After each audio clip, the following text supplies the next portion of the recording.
All right, guys. So, welcome to the Legacy Lounge. I'm your host, Tasha Rodriguez. I am so excited for episode 8 for Black History Month. And I just found out that it has been 100 days, or 100 years, excuse me, of Black history. So I'm just so excited to be celebrating this with you guys and everyone that has joined. I'm so very excited and glad to have you here in the participation room. We have some information, some education that we're going to be learning about from each other, as well as several different games and a chance to win a little prize to see about your trivia, right? So I'm so happy to have you guys here. And we're going to go ahead and get this started. But first and foremost, we have some new faces this time. I know generally when you tune in to Legacy Lounge, you see our regular panelist. You will remember Nicolette, but she is going to be talking about a different topic today. So I'm going to take a few minutes to have everybody introduce themselves, what they do, and what does Black history mean to them. For the Hi, mic. everyone.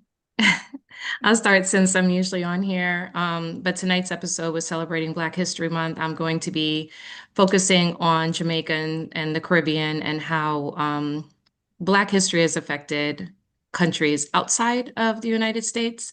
And so I am born and raised in Jamaica. I came to the United States when I was 7 and traveled back multiple times a year. And I still have a lot of family there. Adrian? Hi, I'm Adrienne Lewis. This is about Black history, and honestly, I am Black history. That's who I am. I'm Black history, and I'm going to talk about Black history, about economics, about many of the things that we have neglected to do, and what we need to do to make sure that we start moving forward as a people, collectively, not separately, collectively. So I'm looking forward to tonight. But I am Black history. Right. Hi, everyone. I'm Shannon McDonald from the creator and owner of Manifested Spaces Interior Design. It is a pleasure to be here with you ladies this evening, celebrating the 100th Black History Month.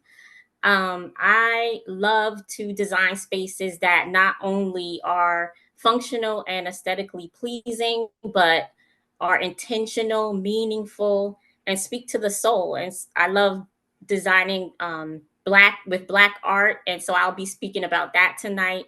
And like I said, it's just always a pleasure to celebrate and acknowledge our month. I love that. Hello, everyone. I'm Teresa Lyons. Teresa, you're muted. Okay, here. Can you hear me now? Mhm. Okay. All right. Well, good evening, everyone. I'm Teresa Lyons. I am a now official, get my notification, licensed professional counselor. Black history means to me everything because I am seriously making my ancestors proud. As you can see some of the artwork over my shoulder, and if I could pull my great great granny's picture and show you that I am making my ancestors proud, and that for me, Black history is not a month, it is 24/7, 365. So, and if you were to walk in my office, you'll see a sign that says that, and the kids are like, I work at a school, so the kids are like, what do you mean? Thank you for asking. But I'll be sharing some things with you about redlining, how those economic disparities affect our mental health. And I'm truly honored to be presenting here on the Legacy Lounge tonight. Thank you. Thank you, ladies. Those are great answers. And anybody that's here, please put on the chat what you do, what Black history means to you, and all the things. We're here to learn together, right? So I'm so happy to have you all here. All right. So we're going to get started with some icebreakers because I want to hear from any and everybody, right? So today's icebreaker, I want to know which era of Black history do you feel you know the least about? You can jump off and say it on the mic, or you can drop it in chat.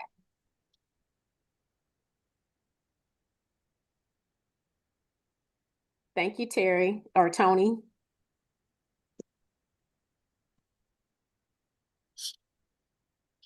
see.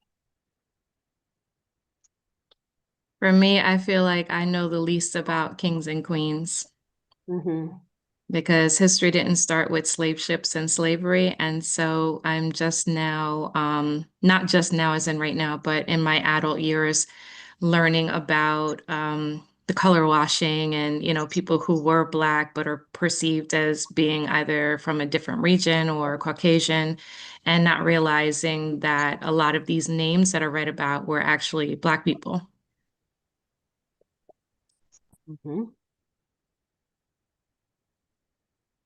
I just want to say pretty much in general, like I'm still learning. It's so much like what Nicolette was saying. I want to piggyback about that. It's just, it didn't start at slave ships. It was something about the kings and the queens and the royalty. And it's not even movies or episodes about that. So I think it's very important to be able to talk more about that and learn more about that. I mean, I'm a woman of color, a Black woman, and it's so much about my own history that I don't even know. So I think that's very important. Anybody else? All right. I would say the rap hip hop era. And you may think, wait a minute, Teresa, you're from South Dallas, you're from Dallas, you're from Texas. You should know rap hip hop era. But I'd have to be honest, I was going through that finding myself era. So I got caught up in more other genres. So instead of really embracing the rap and hip hop culture, how it influenced so much in our history and the positivity of it. A lot of people just talk about the negativity of it, but there's so much positive. So getting back and understanding that is important. I love that. I love it. I am really enjoying learning about the spirituality that our ancestors practiced before being enslaved and coming to the United States. The spirituality in Africa, the spirituality even that enslaved people practice, learning to heal themselves with herbs and using nature to worship outside in nature with God. And that's really been interesting, reading books about African spirituality. Yes, absolutely. Absolutely. I would just say that I feel like I don't know enough about the Harlem Renaissance. Okay. That is, I feel like, yeah, the Harlem Renaissance, because I believe that's a part of history that we've kind of forgotten about, but it was actually a part of history that was very impactful for us as a people, economically, seeing ourselves as intelligent, seeing ourselves as movers and shakers. And I think that that is a era where we don't pay enough attention to what was going on in the Harlem Renaissance. I really think that it is probably part of the foundation, really, of Black America and the progress that we made as a people. Because we know we made a lot of progress, and I don't want to get into all that right now, but you know, it didn't all start with slavery. I agree with that. It didn't all start with slavery. So that's where the area I think I don't know the most about. Okay. So we're going to jump on to the next icebreaker. Where did most of Black history, how was most Black history learned? Did you learn it, the education from school? Did you learn it at home? Did you have to kind of stumble upon it later on when you got older? Where did you learn your Black history from? I'll just go. I learned my Black history at home. I learned everything about Black history at home. My parents were very much into the civil rights movement, Freedom Rider, CORE, SNCC.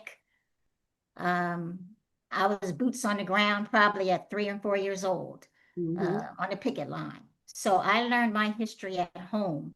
And I want to say what my mother used to say, but I learned it at home. That's where I learned everything. And I learned about how to be proud of myself. So I believe that in my home. And I think that that's kind of like where it's missing. How long you want me I saying learned this? it at home. So I learned it at home. I learned it from my mother and my father. That's where I learned it. Okay. For me, it started at home, just speaking about us as a family, but not necessarily Black history in America. So, coming from Jamaica, we're just learning Jamaican history. It's not like here where there's so much colorism and so much racism, right? So, I learned about American Black history here in schools, and then relearning it as an adult, especially with social media. So now, as an adult and catching up on a lot of the history that was either wrong in the textbooks or was not taught in schools, I'm learning now a lot from Shannon. We send each other a lot of social media things when we find it, a lot of interesting things that we never knew about growing up, wasn't exposed to. So reading books in college and then social media has really made a big impact in my adult years because you know, when you find out something, you go down the rabbit hole because you want to know more, and then that becomes your algorithm. And so social media just kind of feeds me history in general, and a lot of it is Black history and the narrative of, you know, either we were taught wrong in school or we weren't taught everything in school. We were taught about the same people over and over every single year, so we knew them well, but that's not all of history, and that's not all of Black history because there is Black American history and then there is Black universal history. And within America, they tend to only teach the history here. And it's very limiting when it comes to learning history outside of America. Yeah, that's for sure. Okay. All right. So in one word, what do you hope to learn tonight? And that's mainly for the people, my panelists too, but that's mainly for the people in the chat. I want to know what are y'all looking forward to learn tonight? Y'all quiet on me this evening now. Let's see. We want the participation, guys. Yes. Let me see. Whenever there's a question, the audience is free to unmute and ask any questions they want. If you can't do that because you have other people with you, you're free to type in the chat, even if it's after the question has already been asked. Yes, absolutely.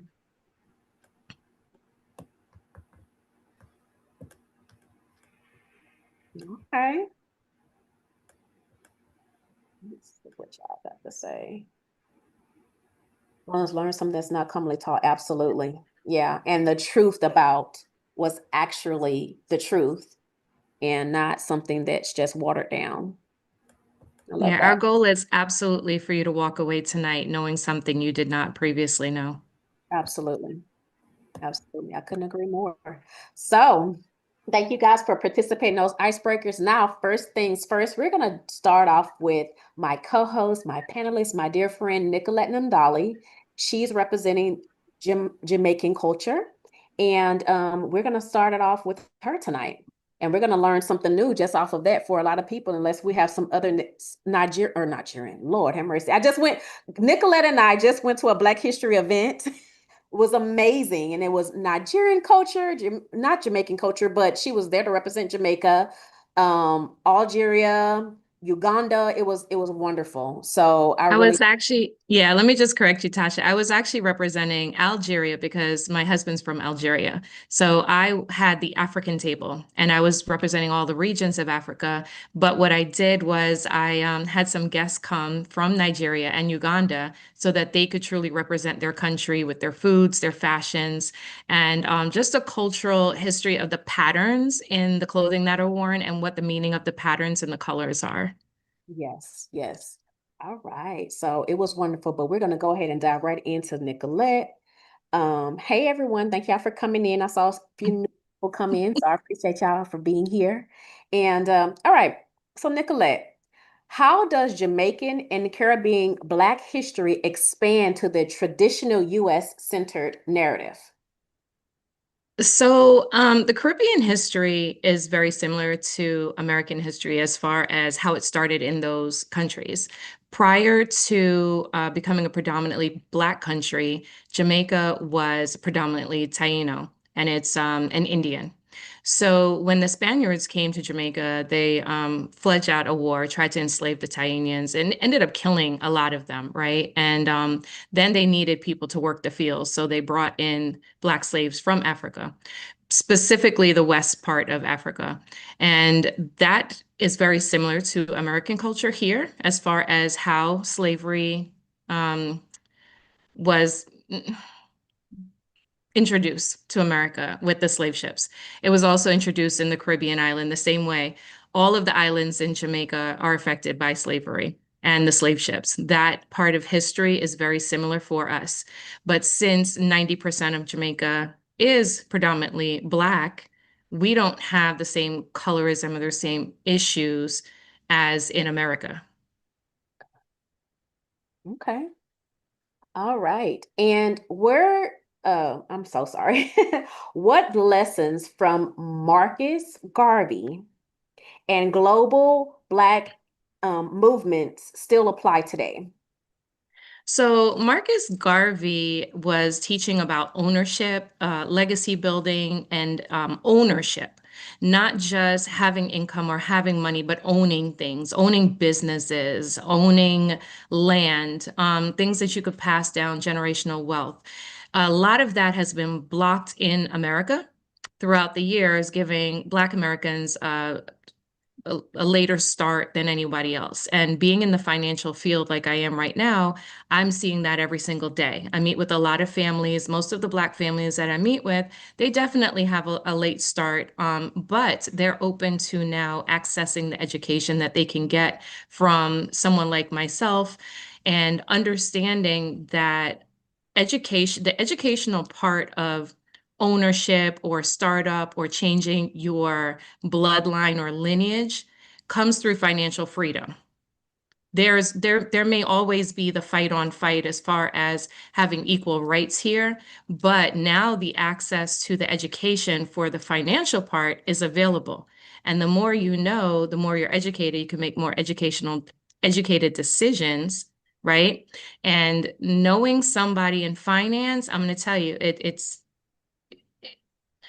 it just changes your whole family because of what you know you can start doing with the budget that you have within your family. It only takes one person to make a change to absolutely change your bloodline. I love that. I love that. And I mean, it's so true. It's so true. It's all about making the change. And if you have that information, when you know better, you do better, right? And so, Yes. but I think of when you say things like that, so that is And it's very, great to have our people in the field that we can learn from as well. absolutely.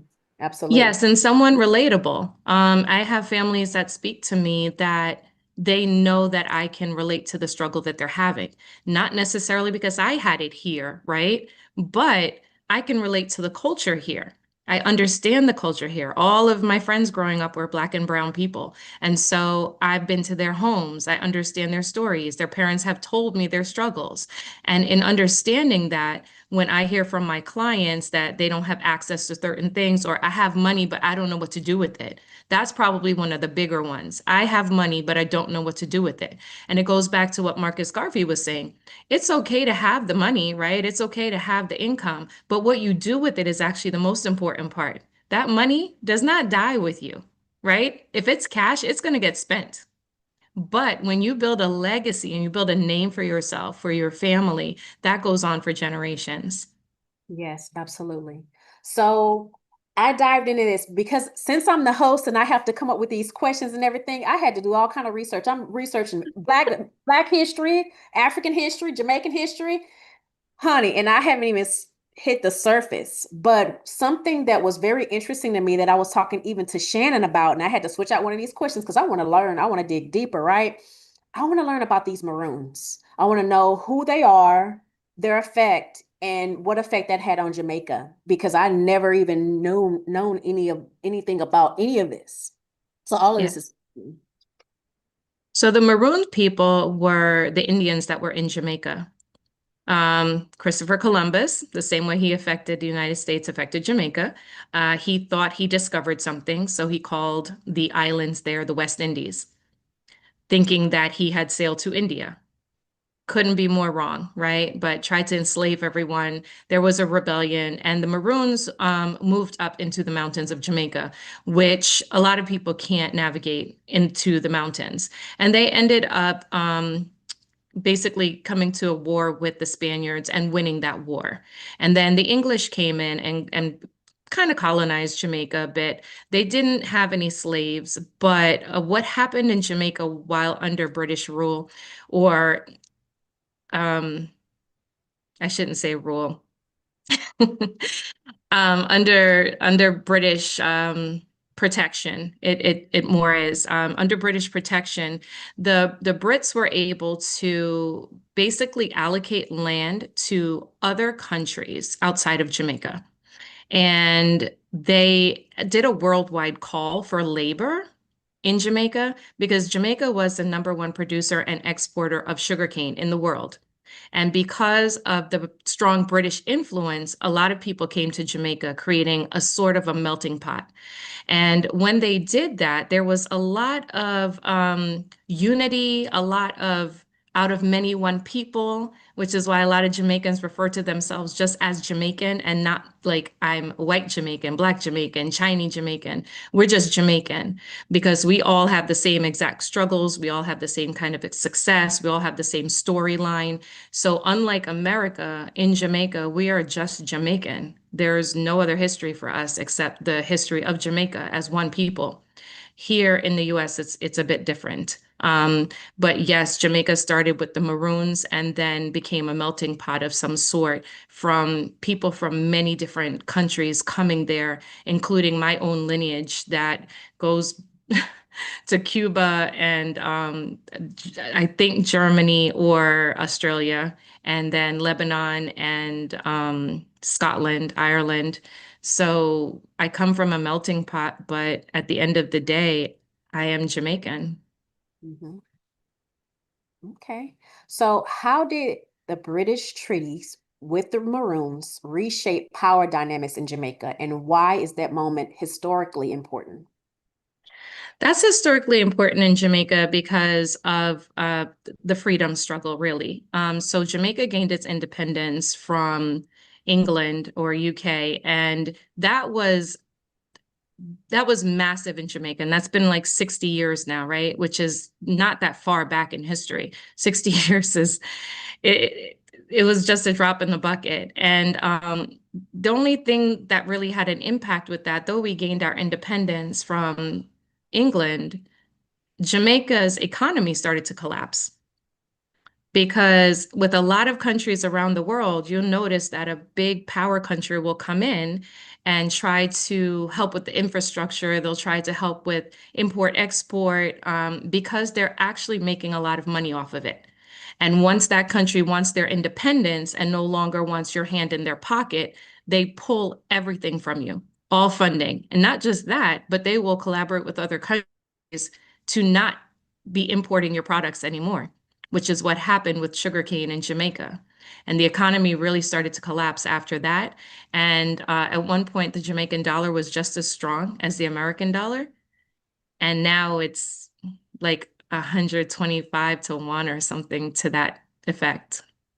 Wow, that's very informative. Thank you, Nicolette. You're Any welcome. questions or comments for Nicolette, please drop them in the chat. But that was very informative. I've already learned some new stuff already, right? We just got started.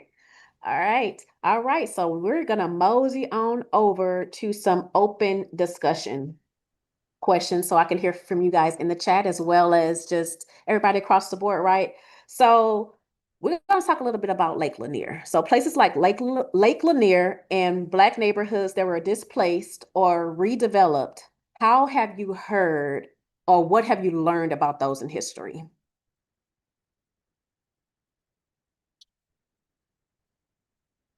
Oh, and I came with you.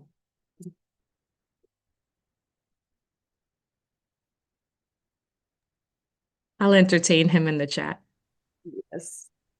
Well, with Lake Lanier, I think it was one of those deals, you're scrolling on YouTube and you hit like different, you're searching things and then you find things and then your algorithms start to align with finding stuff that's educational, disturbing, and angering all at the same time. Mhm. And Lake Lanier was one of those, because I think we were searching here at our home about, different areas where in the United States where Blacks, African Americans, whichever you choose, had established healthy communities. And Lake Lanier Lake Lanier is not the community, but the community that's up under the lake. That's right. But they basically flooded, and the community is now up under the lake. And so getting to know some things about how when and no disrespect, our white constituents decide that they want something, Mhm. that it's like, okay, if I can't buy you out cheap, I'll just pave over you, or I'll just run water over you, or burn you completely out so I can get done what I need to get done. And Lake Lanier was one of those situations where a community was impacted by greed and those who had a different agenda. Yeah, absolutely. Like when we think about Black Wall Street, even here in Texas, I learned recently with Teresa, it was something I want to say similar that happened in Dallas. Here in Dallas, if you've ever traveled out Interstate 75, for some of you from the Dallas area, there is a Freedman Cemetery. And so somewhere in the midst of them expanding the freeway, they were supposed to remove the graves, including the caskets, headstones, and everything, and moving them to another location. But instead of them doing that, they just basically put stuff on top of it. And in the midst of them doing some additional work, they started finding remains, and they had to halt everything. And that's when they discovered that, oh my God, they just basically took a lot of these people's headstones and crushed them up and put it into the concrete to help build Interstate 75 here in Dallas. And so there's been multiple write-ups about that. And so if you're ever in the Dallas Metroplex, you're going out 75, you can look up it should be like a major historical landmark in the Freedman Cemetery that signifies what was done. Wow. I know that there's a similar story. I don't know all of the details, but about Prospect Park in New York City, built over African American cemetery as well. Yeah, absolutely. And then Central Park. I'm sorry, Central Park in New York City, Manhattan. I saw something on Central Park in chat too. And then the sundown towns, there's still some sundown towns today. Central Park in New York, and then of course Rosewood and places like that. So yeah. Let's see. So because of time, I'm gonna slide on over to Teresa.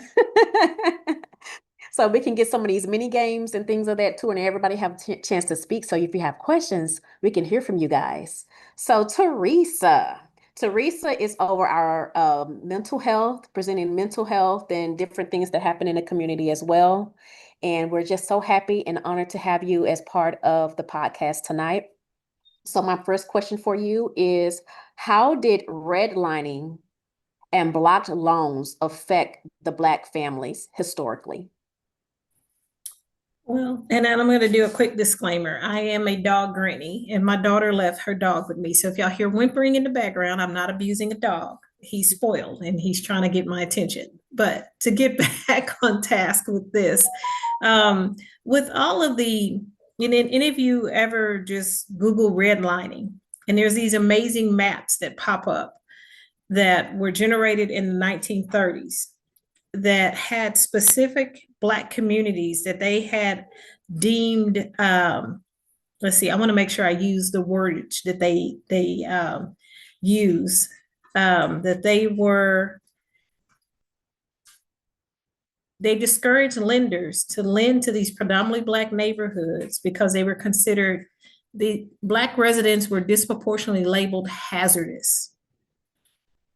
Wow. Now, here it is. You have hardworking families that have saved and pulled together to get homes, to buy homes in these different communities. And as time continued, of course, I don't know about, I know you're down towards Houston, and then some of you are in different parts of Texas. Maybe some of you are in different parts across the United States.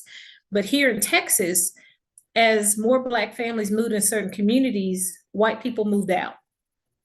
So the more Black people moved in, they were like, okay, let's kind of fix it so that they can't afford, or we won't loan to them to be able to move to these other areas. And let's deem these areas hazardous. So here it is, you can't get insurance on your homes, you can't get loans to upgrade or maintenance your homes. They just started doing really disgusting things that we still see here in Dallas, like late trash pickup, just many things that just help support their claims that our communities were hazardous and that we were unclean and that we didn't love and respect our communities.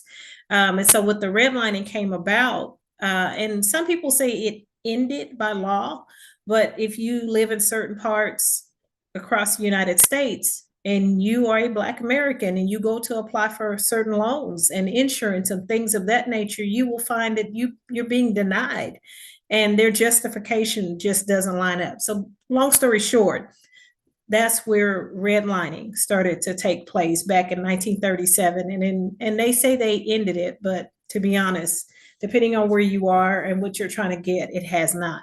Now, what that does to us, or what it has done to us, is that it has systematically excluded us from building wealth.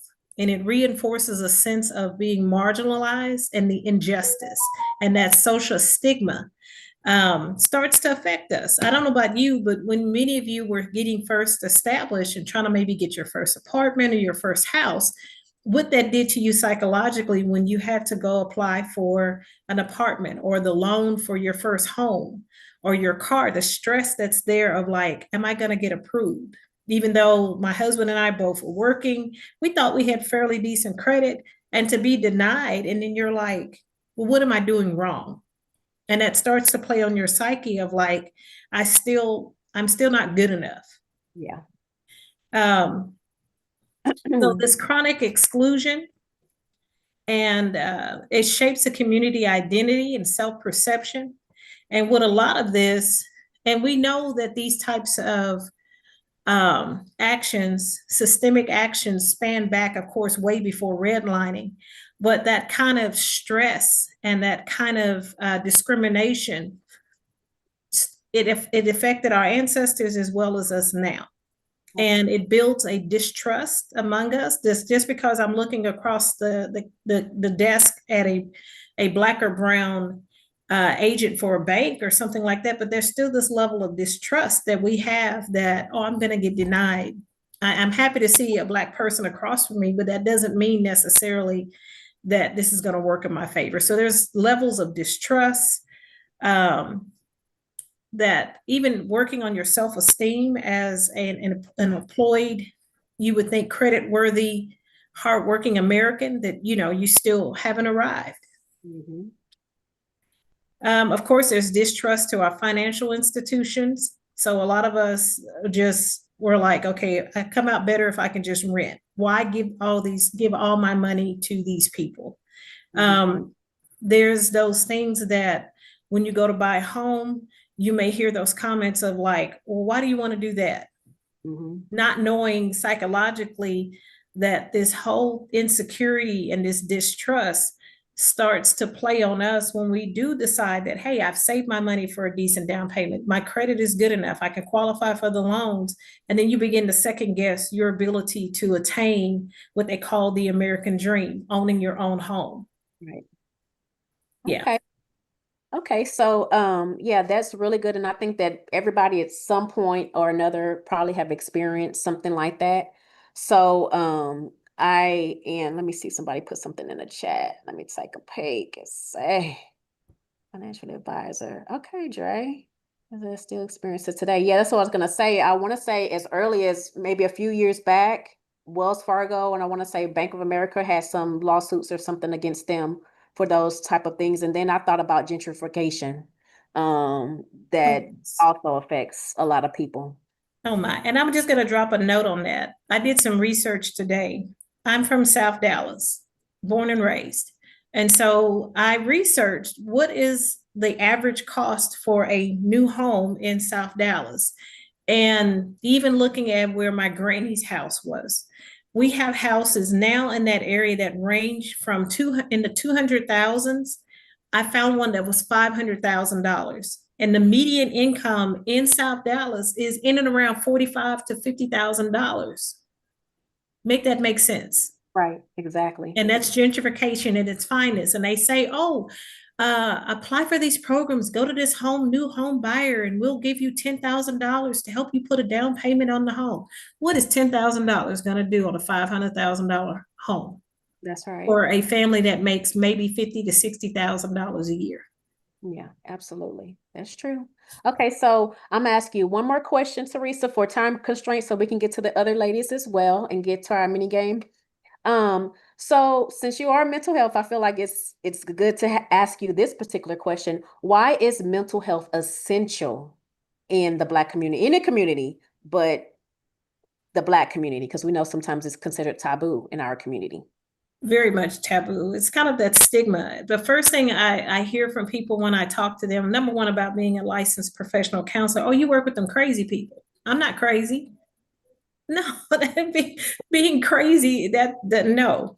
It's one of those kind of deals where we have to acknowledge that there's post-traumatic slave syndrome, that we have, that there's now studies that show that because of what our ancestors went through still affect us to this day. And those things need to be addressed. Blatant racism and these microaggressions, we may not want to admit it, but it plays on our psyche. And there's things that need to be addressed and talked through, and having a safe, non-judgmental place to discuss this, and then to have a clinician that looks like them, that understands true African culture, Black American culture, to talk through those issues is important to help us be able to build trust as a community, like all of us on this line today. And just to be able to move forward, being able to get those things addressed will help us. Sounds good. Thank you so much, Teresa. Very informative, and y'all check her out. She is here for the people, and I can stay on the phone with her for quite some time. She's very informed, and it's good to have. All right, so we're gonna take a little break before we go to the other two speakers, and we're gonna play a little game I like to call Finish That Thought, because I want to hear from you guys in the chat as well, or if you want to just finish that thought, hop off real quick and give me the answer, that's fine too, but we're gonna make this quick, right? So this game is called Finish That Thought. Finish it. Okay, so number one, Black history is more than, and there's no right or wrong answers. So to you, what is Black history is more than what?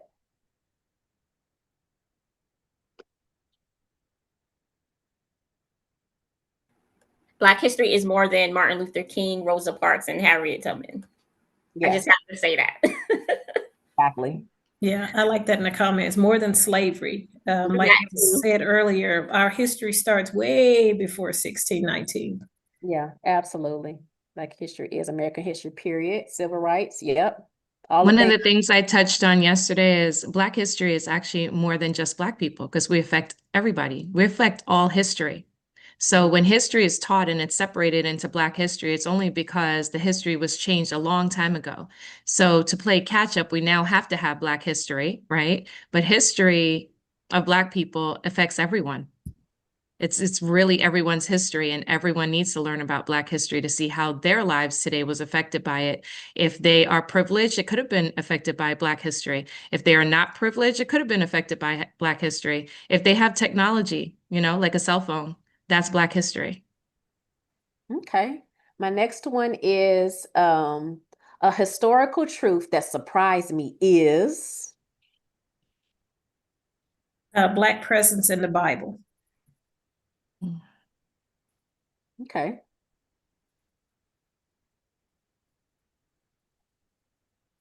Anybody else? All right, cool. I think the last time I was surprised was Queen Charlotte on Bridgerton was real history. And I didn't know that until I was watching Bridgerton.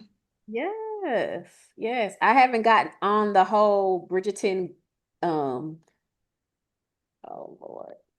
Oh, almost I lost connection, baby. That would have been horrible. I haven't gotten into the Bridgerton train. My bestie that's usually on here, Candace, is trying to tell me about it, but maybe eventually. But yeah, that's good stuff. Very good stuff. I'm gonna ask one more.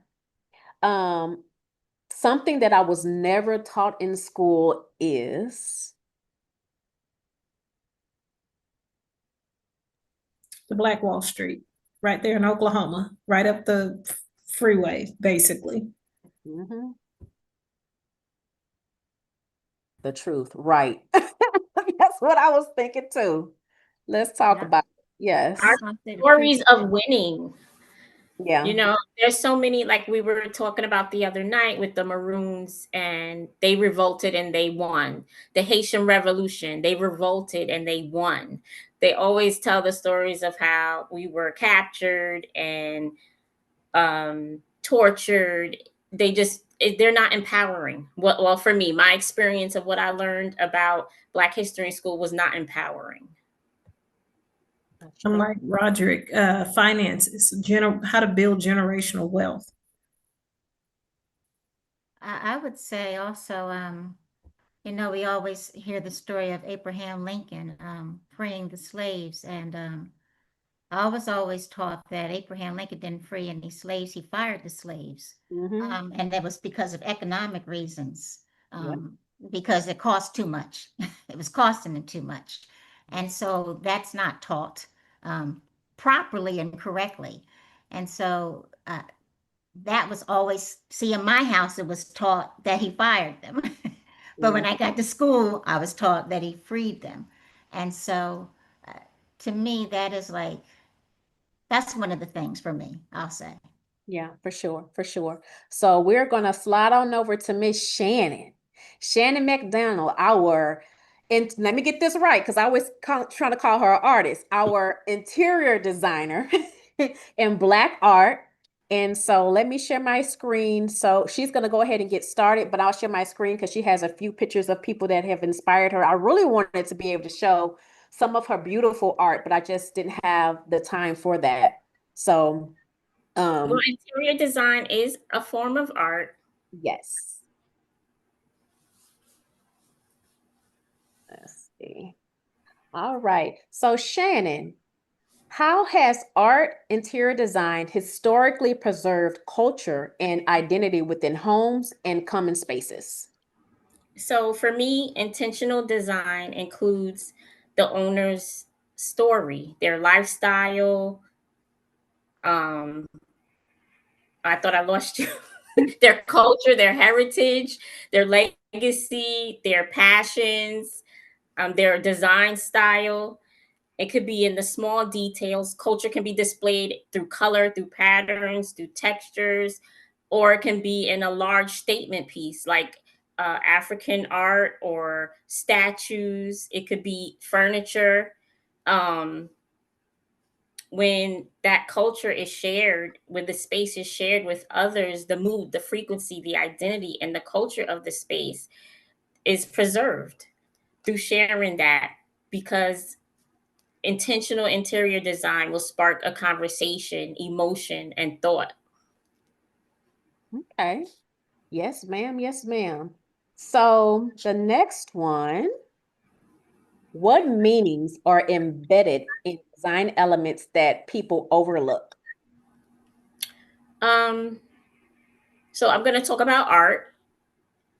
Art carries emotion, lifestyle, community. It displays spirituality a lot of times. Who you see on the screen is an Iranian photographer, Sharon Nashat, and she has a beautiful quote that I like. The Black community has been through many struggles, protests. Um, we've had to fight a lot through history in America. And she says something very beautiful, that art in all forms. So, like I said, art can be interior design, art can be film, theater, dance, music. a form of expression, creativity. She said that it is a form of resistance, a non-violent tool against oppression, and a way of preserving culture. And I think that that's so beautiful. When you express yourself and you're showing resilience through expression and resistance through expression. I love it. I love it. Thank you so much for that, Shannon. So, next one. So, why is representation in cultural and communal spaces important? And it's not letting me go to the next slide. Here it is.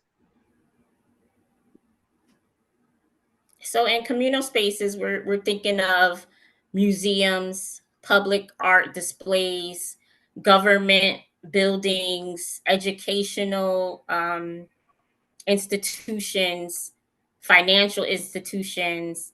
And so representation is vital to community members. It helps them to feel safe, to feel seen, empowered, also gives them a sense of belonging. Mm-hmm. I love that. And what does this picture represent that we're looking at? So when you talk about intentional design influencing how we're seen or remembered, I love it when the universe provides content that's in alignment with our work and our purpose. So as I'm thinking about this question and I'm thinking about remembering the influences that I had for interior design, and at the same time, House Beauty magazine does a spread on the ode to the auntie aesthetic. Mm-hmm. So I want to dive deeper into that term auntie. And so we're talking about women who are financially stable, who are fashionable, who are a little sassy. And I'm sure we can all relate to the auntie. So I don't know if you ever heard the term rich auntie, or now you hear other generations say, oh, we're the new aunties now. So House Beautiful magazine did a spread and they interviewed Black interior designers who were influenced by these women and their decor and their design styles. And I thought that was beautiful because I'm sure all of us have had that grandmother, mother, auntie in our family who we loved how they decorated their homes. I mean, at the age of 6 or 7, that's my great great granny, Marie Cole, who actually was influential in my love for design. I would walk through her home. She had this huge crystal chandelier in the living room. Her dining room was Italian furniture, and nobody else can go in there. But because I was one of her favorites, I was allowed to go in, and I would just be in awe of her decor style. I mean, it was just beautiful. And so I know we can all relate to the Last Supper photo, the photo of Martin Luther King, the couches that had the plastic slip covers over them, and it stays with us. And Yeah. and those are the memories that we think about and being influenced in our design styles.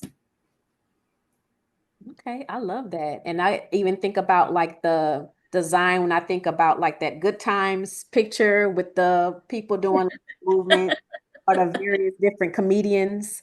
So I've seen all of them. My mom used to collect all of the like the Black Jesus and the Black art. I Yes. won't say what I used to call them, but she did not like that I called them that. But it reminds I And don't that's a way of preserving culture and identity. And yeah. see, like when your children grow up in a home that shares your culture, your identity, your legacy, your heritage, it empowers them and it tells them who they are. Yeah, absolutely.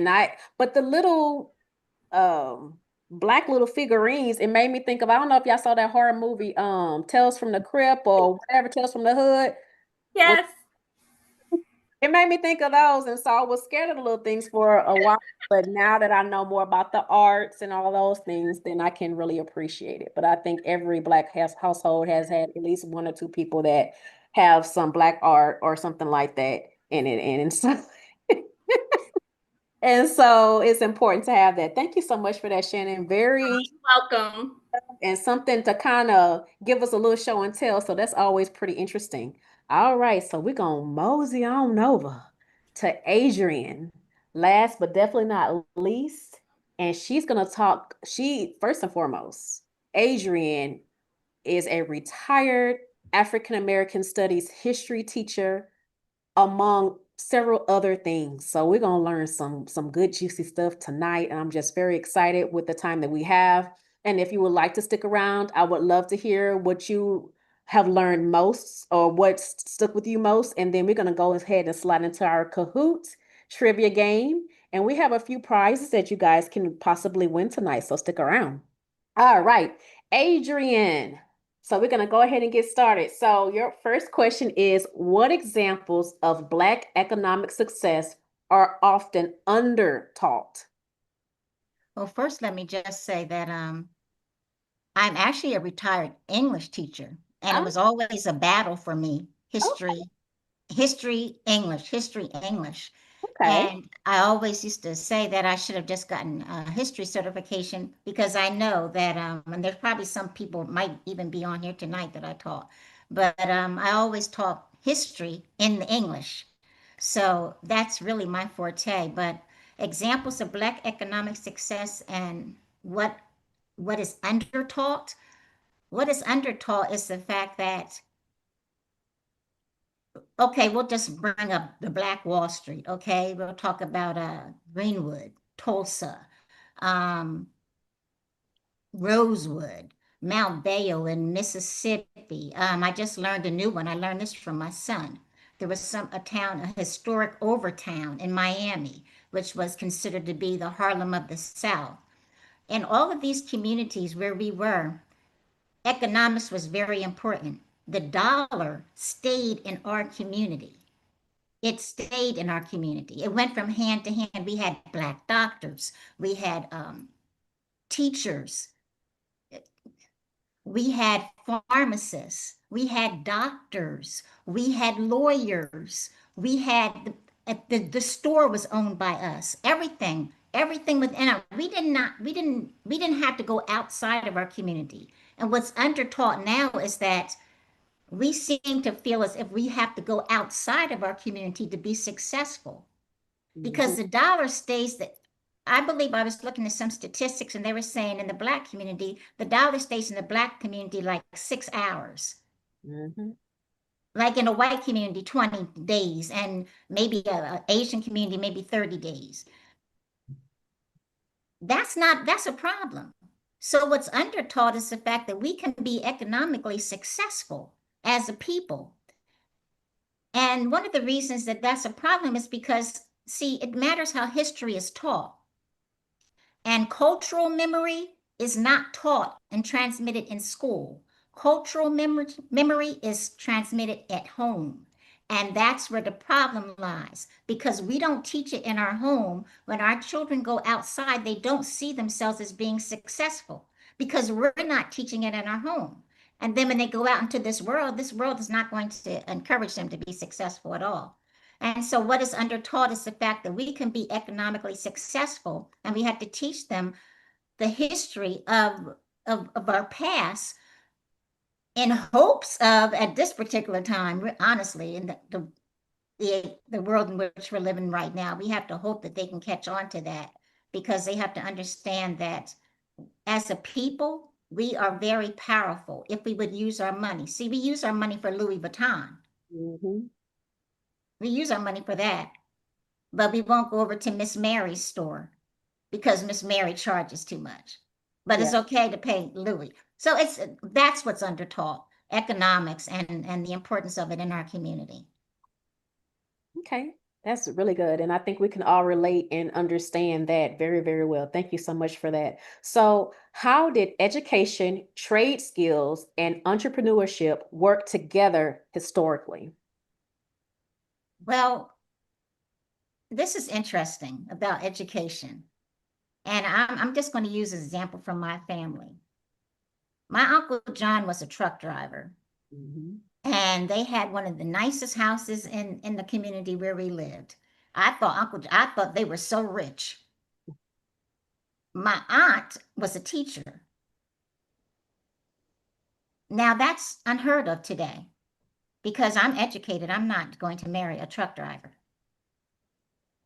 But they worked together. And so that was education. And then the trades. We have forgotten all about the trades. We have forgotten. And I will say this, I was guilty of this when I first started teaching. I was college. As I evolved, praise God, as I evolved, I began to teach my students that the trades are very important. They work hand in hand. And education produces skills. Literacy when you know how to read, you can do anything. When you learn how to read, nothing can be taken away from you. Nothing can be stopped. Nothing can be hindered. So businesses are funded by schools. Schools produce skilled professionals, and those professionals support Black businesses. So education produces skills. Skills produce business. Businesses produce ownership, and guess what that produces? Ownership produces legacy. And so literacy is extremely important. And you have to be listen, you cannot be a plumber. I'm just going to use a plumber and not be literate. How are you going to learn? So literacy is so important to learn how to read. Students who are successful at reading tend to be successful in life. Students who struggle in reading, and I am an educator, and I can tell you the children who struggle in reading struggle in life. And so literacy is important. And that's one of the trades, the trade skills, all of it works together. All of it does. And we have to stop looking down at someone because they are in a trade. Because also trades also produce entrepreneurs. And that's where we have made a lot of money in our communities is entrepreneurship. Okay. Listen, you are just such a teacher at heart and so easy to listen to. And I can only tell if, especially if you have students here that can drop in the chat about you as an instructor, I just know that they loved you as a teacher because you break it down so well. So I'm going to ask you one more question. Mm-hmm. What is one misconception about Black economic history that needs correcting? I would say one thing that needs correcting is that we can't do it. We can't do it. That's what's taught. We can't do it. We get those messages on a daily basis that we can't do it, that we don't have the intellect to do it. They are still trying to figure out how we have pyramids. Yeah. They're still trying to figure out. We were the originators of math and everything else. We were the originators of this. Yeah. But because we have missed this message and we don't teach our children, we can do it. We can be very successful. And I have to say this. I've been friends with Nicolette for a long time. Mm-hmm. And I am so proud of what she is doing now, because I feel as if one of the main areas in our communities that we're missing things is economically. And we can do it. Listen, we can be successful. We can be homeowners. We can own businesses. Listen, if you go back and look at everything that has been invented by us. The GPS was invented by us. Like, we can do it. We have the intellect and the knowledge to do it. And so I think that's one of the things that's not taught, that we can do it. I believe I can do anything. And I hope and pray that I taught my children that you can do anything. I love that. And I have one of my Bible study sisters in here too. Thank you so much for joining, Makia. But we just talked about the pyramids and how long it took and people had to do it by hand. So by you bringing it up was just so wonderful. And then it's that fear, that fear. You want that guarantee, because I can remember back when, well over 10 years when I worked for corporate America at the time, but I had so many different ideas. And those ideas were, I was at a cap. I was at the very cap, and people would take my ideas and give credit for it. I'm like, but I didn't want to leave because it was a good job, I had benefits, blah, blah, blah.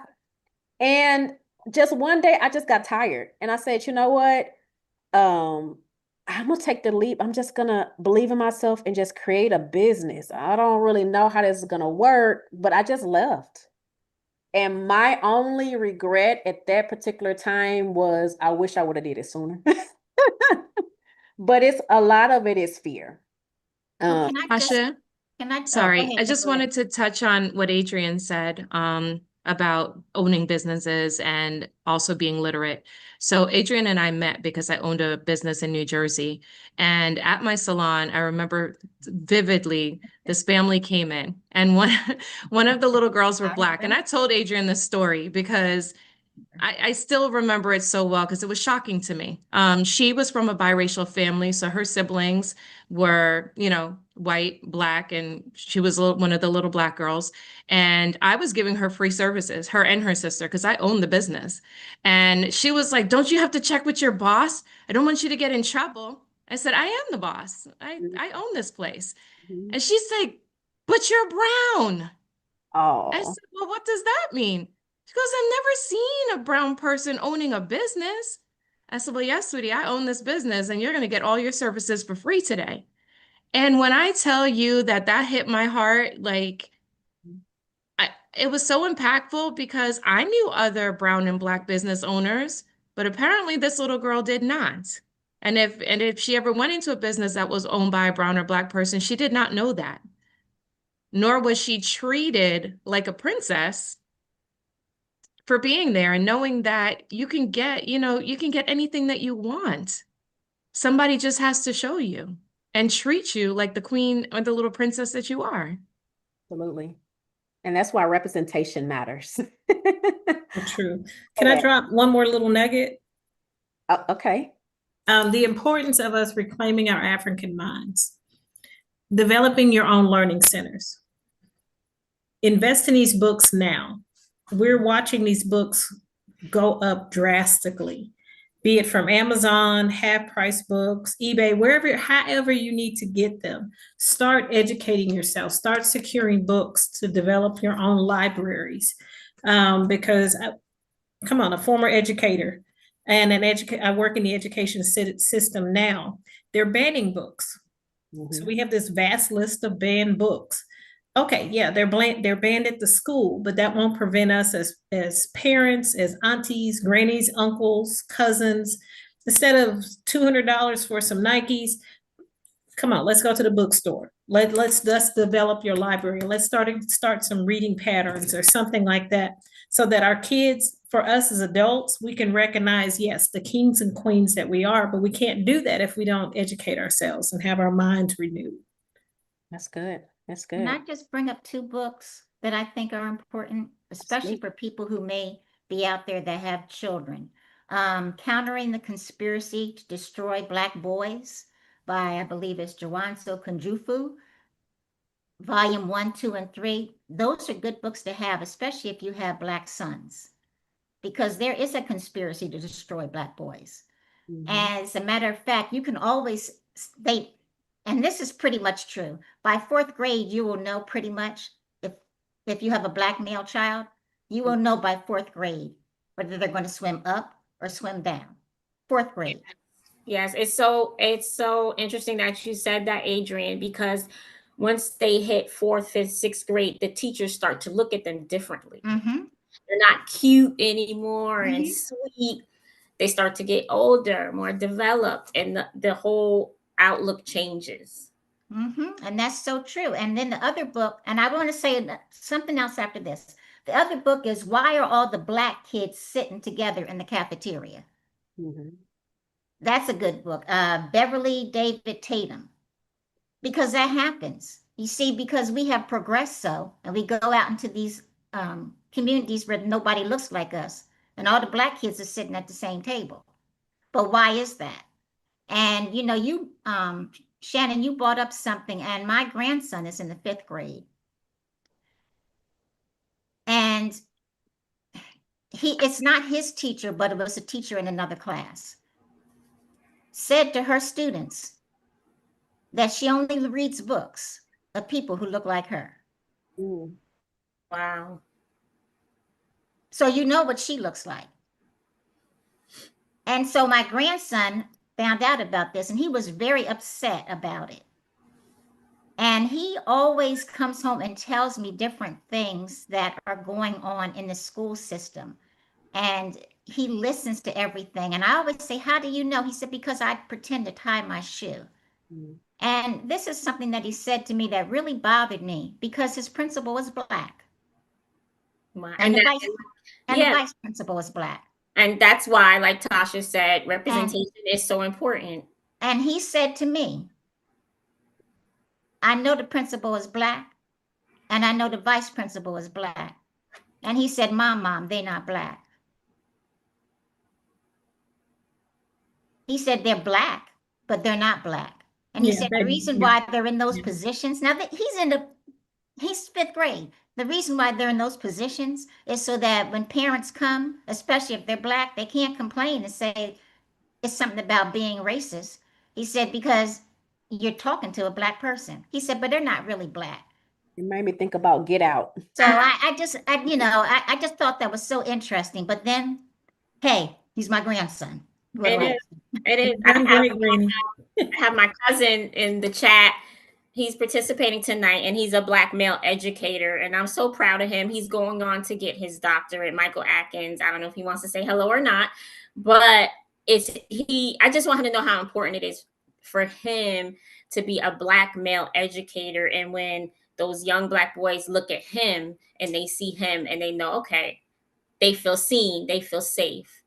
I love it. I love it. Welcome. So Michael, make sure that they feel seen and they feel safe, and make sure you're representing us. Make sure. That's right. All right. Well, wonderful, wonderful. We went a little bit over, but this was just such a great podcast and so much information that I knew, we can't really put too much of a cap. I plan on doing this every year because it's so much to learn that we need to do it. Always HBCU grad, I have no choice. That's right. No choice but to be great. So everyone, I want to ask you a few questions and then we're going to get over to the game. If you'd like to stick around, if you're tapped out, you're more than welcome to leave. But I want to know, did you learn something new that you didn't previously know before? I'm studying all over my words. So you can get off mute or go into chat. I know I did. All right. My next question is, what stuck out the most to you? What did you not appreciate, but what is the moment that really resonated with you the most?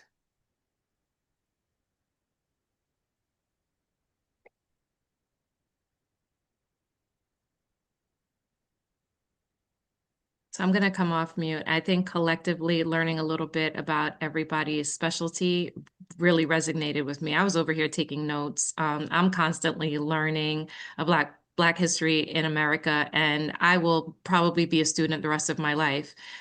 So I hope that we do this every year, and I hope we could expand the panel. And as we were doing it, I was like, this could go on for 2 hours. There's so much information that I want to know. It's so much, but that's okay. It's going to be so many different various topics that we haven't touched on that we'll touch on year to year. So look forward to that. So anyways, that is our podcast. We're going to switch on over to Kahoot. We have a few prizes. I know I'm going to personally give a prize. So I'll need the person to put their email. The top winner, I know Nicolette is going to do a virtual prize. Shannon is going to do a virtual prize. And I want to say, Adrian, you were going to send like literature or a book or something to the people. So we have a few things, goodies for you guys. So I think all the speech illustrated history. Yes. Thank you. Thank you. Thank you. All right. So I am going to go ahead and share my screen.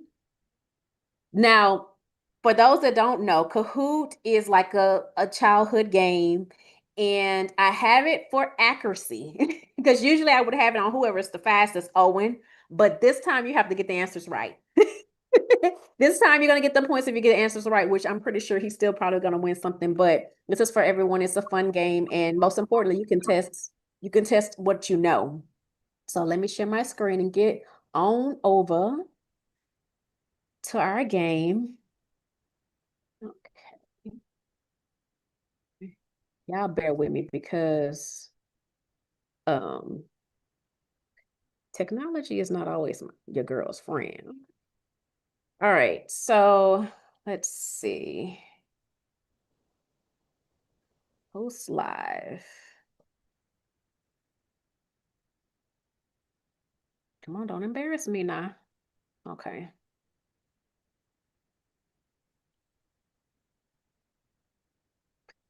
So I can see. All right, let me make sure accuracy mode is on. All right, you guys. So before I get started, and my girls can put it in chat too. If you're on the computer, on your phone to listen to it, I think you have to be on another device to play. I'm not really sure. I always do it from this side, but let me know and I can restart it if I need to.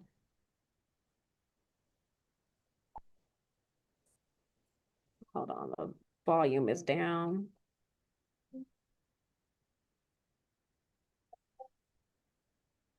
So you can scan a QR code or go online and put that in with the pen and hop in.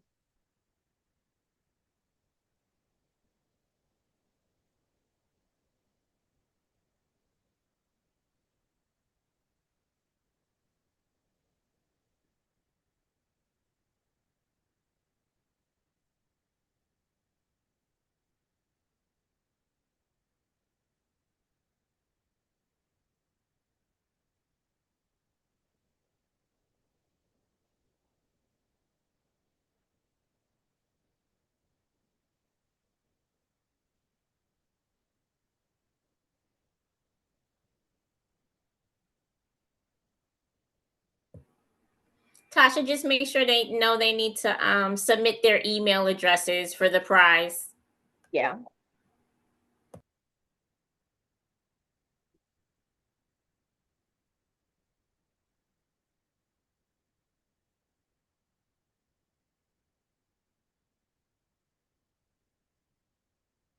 That's everybody that's gonna play the game? All right now. Start it.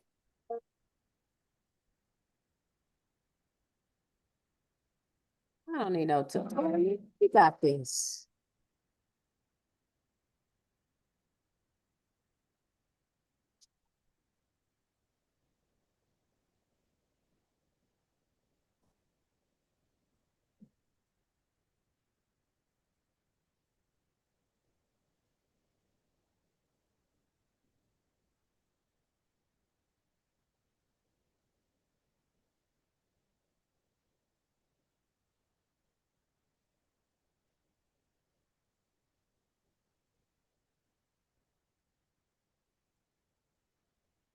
Okay. All right, we got a tie so far.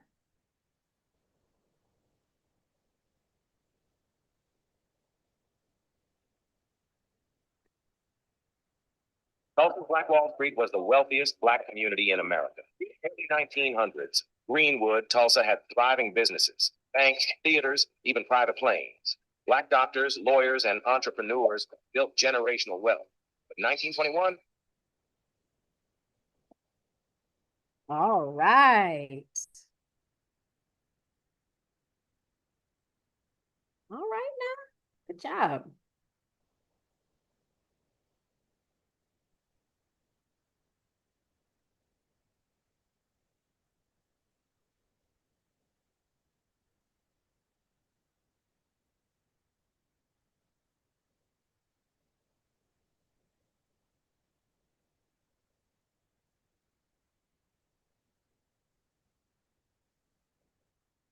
Good job. All right.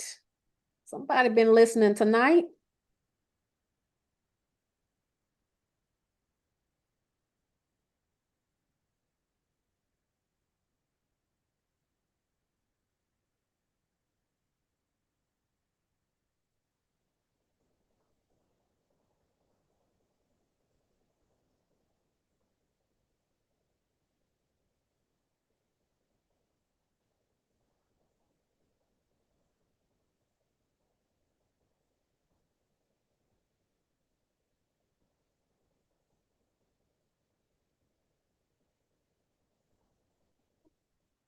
You're almost halfway there now. Lake Lanier is built on top of a drowned Black community. Beneath Georgia's famous Lake Lanier lies the ruins of Oscarville, a thriving Black town in the early 1900s. Black families owned land, businesses, schools. Perfect. That video kind of gave y'all the answer, but y'all did y'all thing. We talked about that tonight too.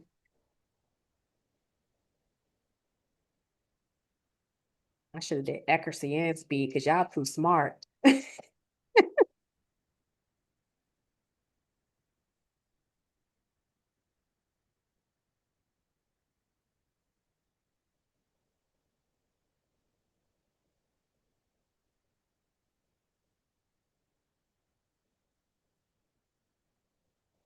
job.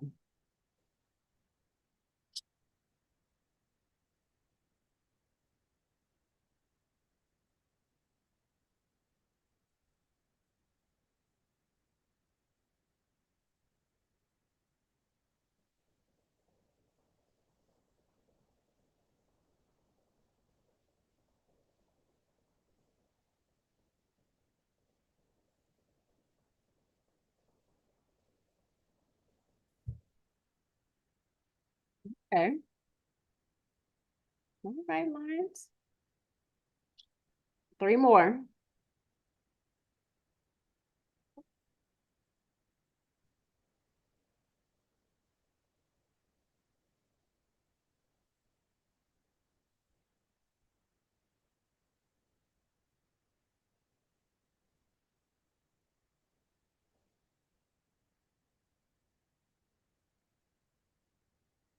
Off this too. Oh. 8.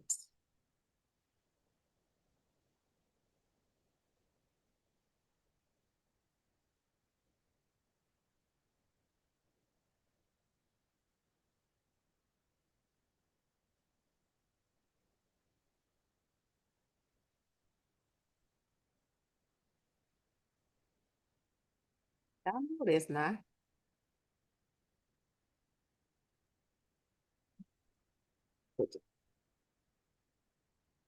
Hey, we got 2 more.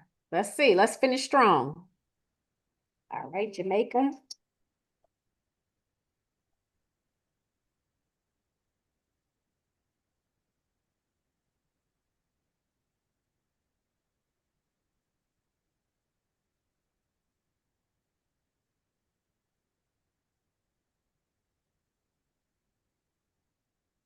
Great job.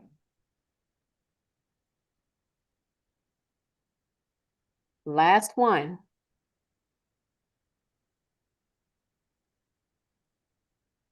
Jamaica, October 1865.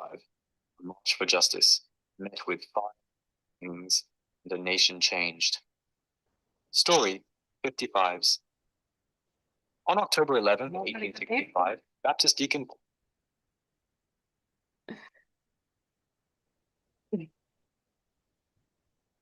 Right. All right, let's see. All right.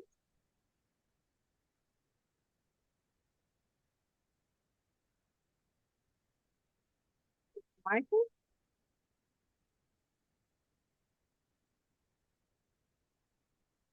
Oh, congratulations, guys. So please put your all of the our winners, please put your email in the chat so that we can give you your prize. So we'll send you your virtual prize. So we got EB, Michael, Lyons, and D. Congratulations.